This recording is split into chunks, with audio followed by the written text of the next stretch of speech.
G'day and thanks for tuning into the official Mechanic.com.au podcast, Australia's #1 podcast for automotive service and repair. In each episode, we interview experts from all different areas of the automotive industry, and the best part is, you get to ask the questions. To find out who we're interviewing next and submit your question, head over to Mechanic.com.au. And if you aren't already a member, make sure you create a free account. On this episode of the Mechanic.com.au podcast, we're joined by Ian Campbell. Ian is the General Sales Manager at Gates Australia. Welcome to the show, mate. No worries.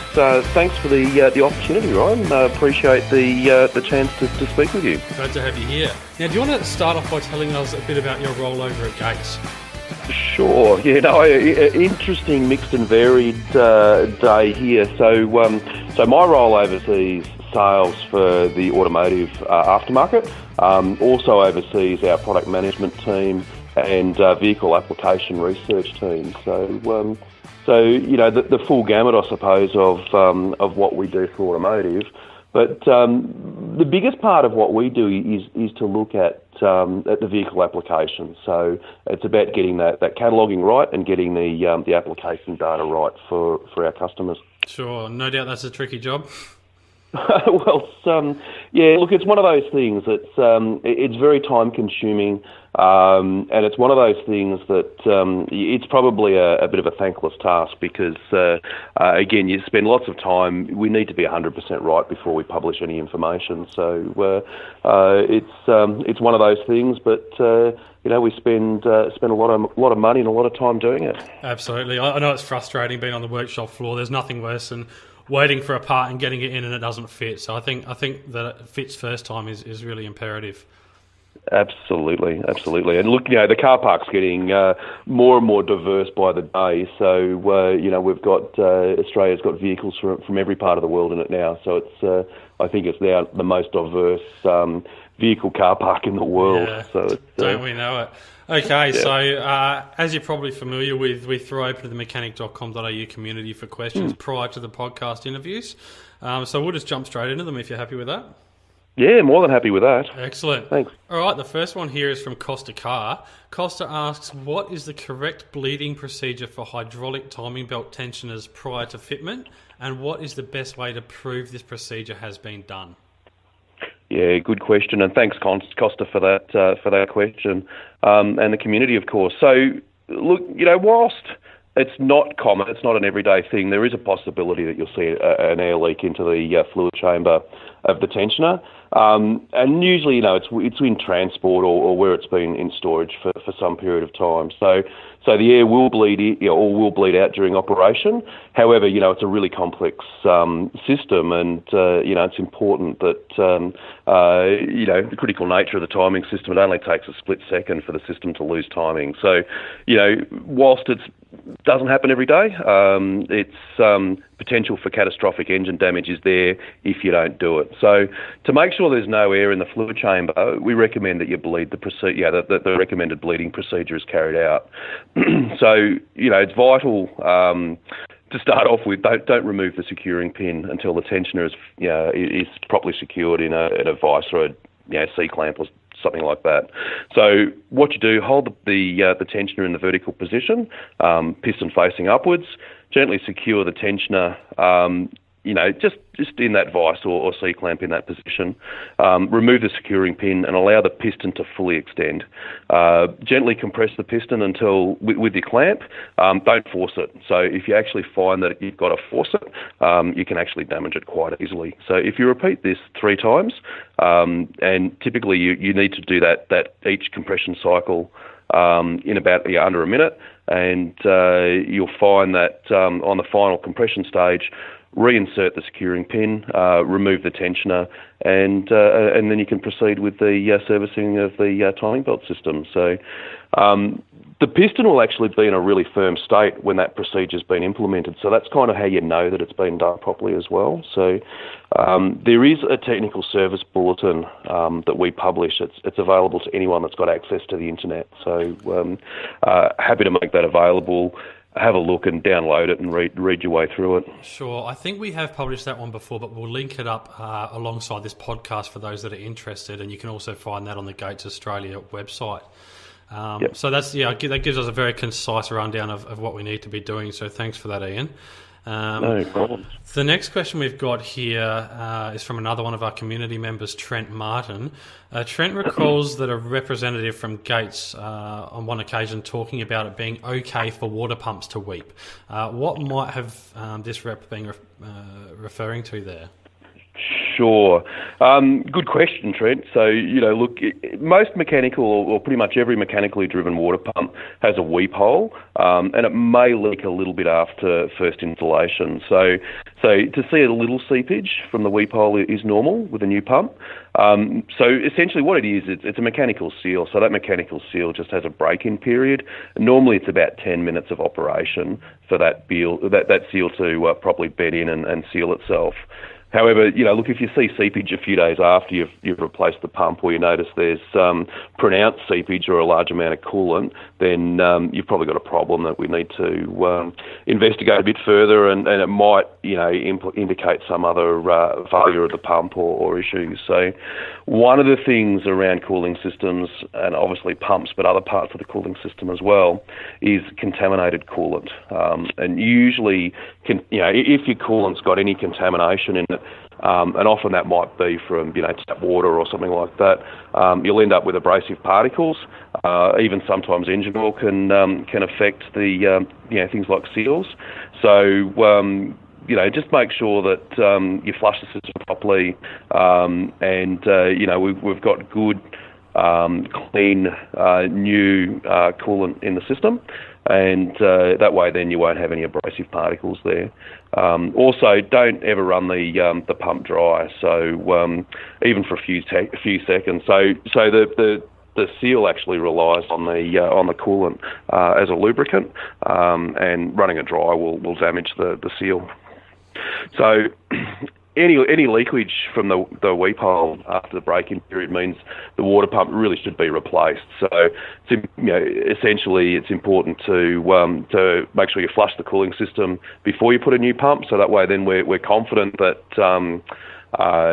you've got rid of any contaminants, and then obviously refill with correct recommended coolant. So there's actually a pretty good YouTube video, and we can give you the link on that, and worth having a look at.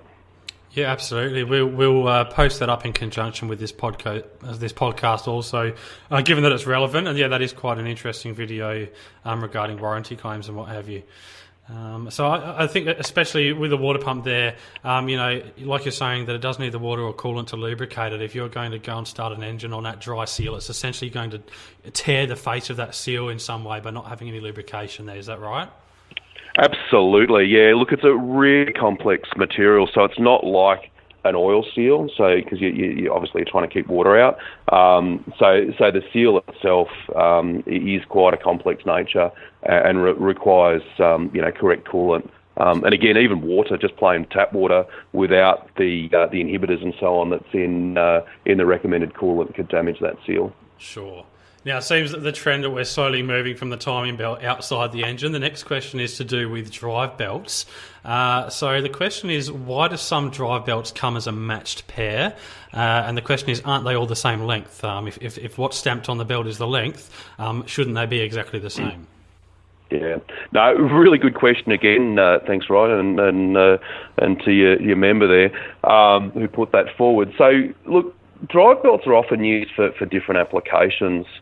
And, when you're using dual belts, it's obviously for a higher load demand than a single belt.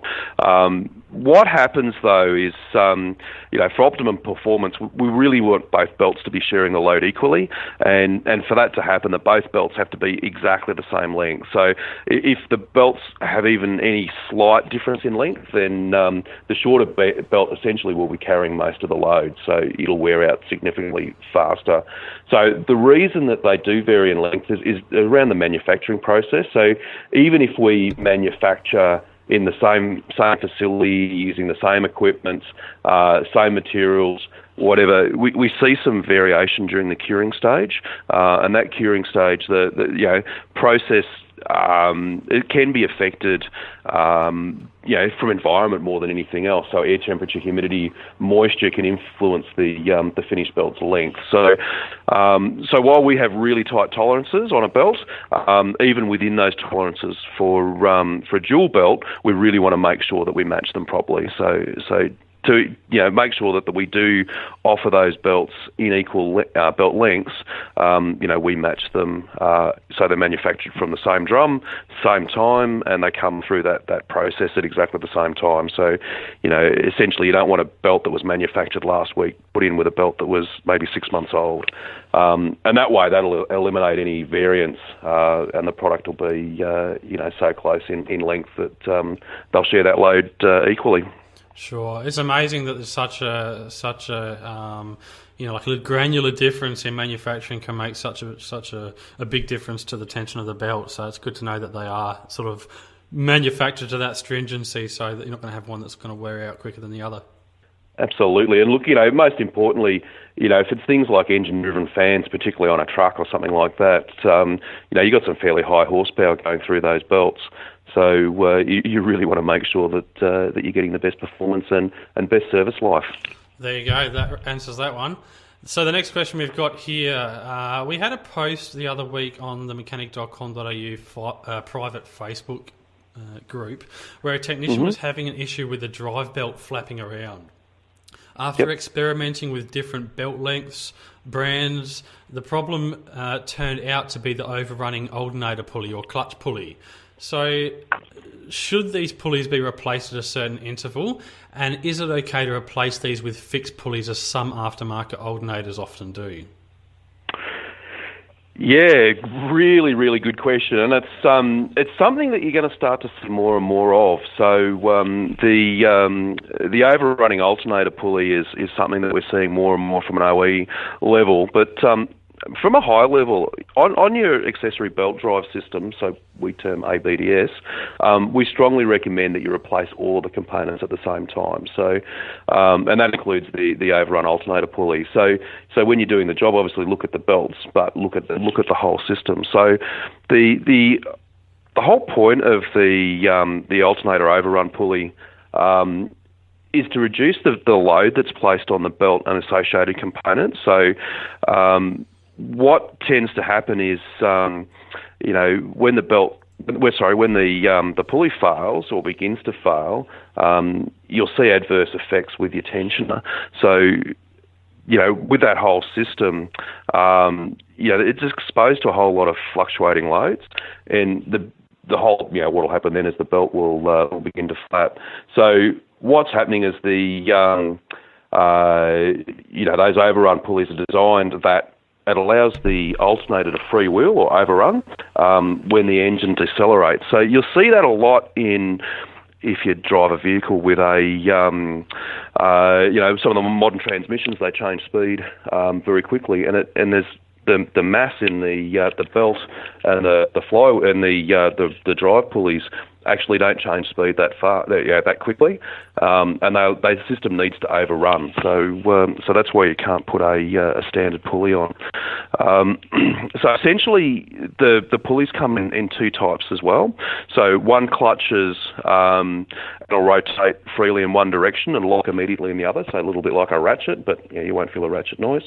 And then there's a decoupling type, which will actually allow it to rotate freely in one direction and allow small angular rotation in the other direction. So, and they're not interchangeable. So it's really what the OE is designed for their system, because the whole system, again, coming back to what we're saying about accessory drive belt, you need to replace everything in the system. So if the tensioner has failed or worn out, the fair chance is that the alternate overrun pulley will have worn out as well, and probably any idlers or anything else that's in that system. So again, we recommend that when you're at that stage, wear and tear there, will wear it out. So it's like anything else. It's a wearing and moving device, so that the pulley itself, suffers from wear and tear there's an inner spring, and that might cause the malfunction of the clutch mechanism. So actually not a bad thing to do for your members is jump onto the Gates website. We've got a troubleshooting guide just to assist with diagnosing those belt drive related problems. So jump in, and it can also steer you into, if you've got issues with alignment or tension, and how to diagnose those issues. Sure, we'll link that one up as well. So the two takeaways for me on that one are, one, if it's come out with an overrunning clutch pulley, that's what the system requires, and it shouldn't, regardless of whether some aftermarket alternator suppliers are supplying fixed pulleys, it really should have what the manufacturer intended. And secondly is in the importance of educating customers about replacing the whole system, because it wouldn't surprise me if a lot of customers would sort of have a double take when you've got to replace a tensioner and then you've got to replace the belt and clutch pulley as well. So I guess just education is a big factor. By not doing the job properly in the first instance, that it's just going to present issues later down the track prematurely. Absolutely. And look, most of the mechanics don't ever want to see the vehicle back twice. And if you explain to your customer up front, then there's no surprises. They only get annoyed when they have to come back because something's not working properly. Absolutely. Just do it right the first time. Yep. Okay, so the next question here is regarding belts. It's often heard, not as prevalent these days, but it's something that I personally hear crop up every now and then, is that if a drive belt doesn't have any cracks in it, so this may refer to a V or a serpentine belt, it is serviceable and doesn't require replacement. Why isn't this the case anymore? Yeah, that's a good one. We actually you used to see that a fair bit. We still see it a bit, and look, it used to be that a simple visual inspection, you could have a look at, see if there was cracks. Sometimes, particularly on a serpentine belt, you'd see chunks of the belt would come out. You'd see the ribs separate. And obviously, when the belt looks like that, you've got to replace it because it's getting to the point of failure. But now, that visual inspection isn't enough. So what they've done is the materials, and that's, I suppose, where Gates is. We're not just a rubber company, it's a material sciences company. So, the level of the technology and the material is so much superior than the older style of belts, that they last so much longer. So the old chloroprene belts, obviously you would see, would crack and fail, and they'd probably have a failure rate at about 70,000 Ks. You'd need to look at them. The EPDM belts last, well over 100, but they don't show those traditional signs of wear. So the serpentine belt is actually designed to wear out gradually. So it's like a tyre. It's designed to be a wear part. They don't actually show visual wear. So whilst the belt can appear to be in good condition, it could actually be near failure. So, we see that belts manufactured before year 2000, which is obviously getting pretty old now, will show really obvious failure, signs like cracks and chunks coming off, whereas the modern belt will actually look, from a distance look pretty good. So the best way to check is the condition of the serpentine belt is to use. There's actually a wear gauge tool that we provide. So the belt wear tool, and it's a quick, easy pass-fail. The information on how to use the tool, I can talk to it in depth, but have a look on the website. So it's simply gatesaustralia.com.au/beltwear, and the gauge is really easy to use. So you don't have to take the belt off the engine. You can have an idea as to when to replace it. And it'll actually give you a bit of a guide. It's not like it need to be done right now, but you can actually see how that belt's going. So. In other words, the bottom line is to make sure that the belt inspection goes beyond looking for traditional signs of belt wear. You got to inspect the material, you got to look at all those things, but you also, use the belt wear gauge and jump on the website. There's a good video there. It's like a minute. And it's also, as I say, we touched on it earlier in the last question, but, recommend at 100,000 Ks that you start to look at the entire accessory belt drive system. So whilst the belt, the belt's done 100,000 Ks, the tensioner's also done 100,000 Ks, all the idlers and whatever, alternator overrun pulley are also at that point. So, and literally at 150,000, even if it looks okay and it seems to be working, the recommendation would be to change it out. So, it's not as easy as it used to be. They very much wear away like a tyre these days, rather than showing those visual indicators. And just remember, guys, as well, those tools, in fact, are free. So we'll link up the link to claim yours. They're a handy little thing to have in the top drawer of your toolbox. All right, let's move on to the next question. Now, this one is concerning stretch belts, something that's becoming more and more prevalent these days. The question is, what is the best method for fitting a new stretch belt? There seem to be a number of different tools on the market that work differently. Yeah, no, thanks, Ryan. Look, it's one of those things, and people are considering the stretch belt as a fairly modern thing. They've actually been around a fair while. So, I mean, things like Mazda 3 from about 2003 onwards had them. So they've been around a long time. So there's cars that are more than 15 years with stretch belts. So the obvious thing, obviously, is the stretch belt drive system doesn't have a tensioner. And, you require unique installation. Each one's, a bit of a unique installation, and you need the proper tools. So if you don't use the proper tools, the issue is that you can damage the belt. So, the one note that we say there is, we hear people go, I just use a couple of screwdrivers or whatever, but you can't do that. So, don't just leave it on or pry it on.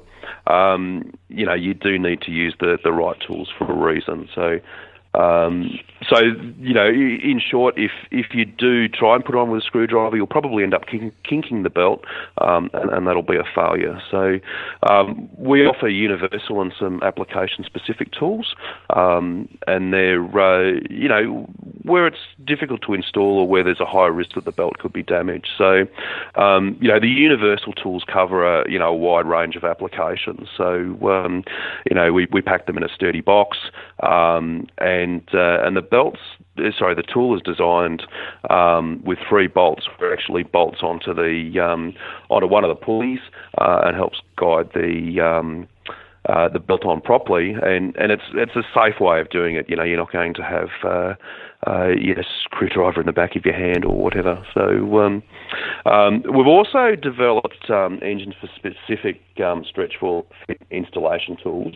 And there's a couple of applications that you can't use the universal tool. So, in some cases you might have to go that way. The installation tools cover, about 80% of the stretch fit applications on the market. And we've got on the actual belt itself, when you buy the belt, cut open the sleeve, and the installation instructions are printed on the inside of the belt sleeve. So, more importantly, full instructions and videos are found on the website. Do your homework, don't rush, and again, you'll find that the belt will have a really good long service life if it's fitted correctly. It just comes, again, like most things, having the right tool for the right job, and again, just doing it properly the first time. I'm having visions of I don't know if you've seen the video with the old Volkswagen engine and the screwdriver changing it while the engine's running. I'm having visions of that flashing through my head. Yeah, it's a worry. And look, some of the feedback we hear is interesting to say the least. So, protect yourself more importantly, and make sure the vehicle goes out that's going to be reliable and safe. Absolutely. So I know you guys are often working on new products and doing some new releases. So before we let you go today, are there any new products or services that Gates are working on at the moment or have just released? Yeah, thanks, Ryan. Look, it's one of the things that we'd like to mention is our online catalogue. So we've had it in the market for quite a while, but for any Gates parts, it's a really easy to use resource where you can search car, make, model, as well as part number, and get all the vehicle specific application information. So related parts, technical service bulletins. There's heaps of video on there, and look, what we do is recommend you bookmark it on your web browser. If you looked at it 3 weeks ago and you couldn't find something, don't think that it's not there. So get back on and have a look, because we've got 3 people full-time just for Australia loading up information on that catalogue. So there's a heap of information that's being added by the day. Sure. And just before you go on there, I will just mention it isn't just a catalogue. There's so much information on there. I mean, once you drill down, you've got the cross-reference section and so many things that are associated to each application. So it's not just your simple drill down catalogue. You guys have done a really great job of that. Thanks, Ryan. No, look, I appreciate that. And more importantly, there's some really good diagnostic information there. So, just as a sideline, we do always get some feedback from people who say, "Hey, look, I've just fitted a new belt and it's squealing." So typically, belt squeal is either tension or alignment. There's a video on our website. It's 1.5 minutes, and it teaches you how to diagnose what the issue is. So, again, there's some good resources. It's all free. Just get on and please use that. Sure. Excellent. Look, other things that are new, so modular hose. So we're seeing more demand for branched and modular hose. So you'll see particularly, well, it started with the European vehicles, but it's, probably 15 years ago, but it's now starting to flow through to more mainstream makes. So get on and have a look. So a lot of these hoses now have quick connects. They have sensors, they have restrictors and valves and other components built into the hose. And, you can't just go and grab another hose. So one of the other things we're finding as well with the connectorised hose, particularly late model European Euro 6 type applications, is they're running 50 psi coolant pressure. So for that, your hose clamp is just not going to cut it. So you need to use the moulded quick connect type hose systems. So we've got those available in the aftermarket. You don't have to go to OE, and it fits your vehicle perfectly. So again, they're all on the catalogue, but more importantly, if you just went to gatesaustralia.com.au/modular-hose, it takes you straight to that information. So there's some good information there around hose. Sure, and just speaking of cooling systems, I know you guys do a range of thermostats as well. Yeah, no, thank you. Absolutely, it's one of the areas that we're trying to concentrate on is that whole engine cooling space. Everything other than the heat exchanger. So look, we've got a wide variety of thermostats to cover a large range of makes and models. We do conventional wax style thermostats, but more importantly, we've added the house thermostats and map controlled thermostats that you're starting to see on the later model vehicles and certainly European. So all of the house thermostats come complete with the design housing. It's exactly as the OE thermostat looks, and it literally goes straight on. So we're starting to see more and more of a shift into that style of housed thermostats. I think the number that we saw is over half. It's something like 51% of new vehicles today are using a house thermostat rather than a conventional wax insert.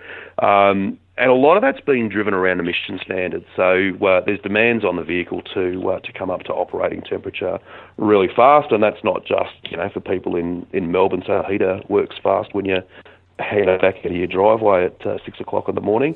But it's so the vehicle is meeting its emission standards. So it's important to make sure that thermostat works correctly for the vehicle to stay within that Euro 6 or even Euro 5 emission standard. So we've got a whole lot of them in stock. They're here in Australia, so they're available through your favourite aftermarket supplier. So get in and have a look there.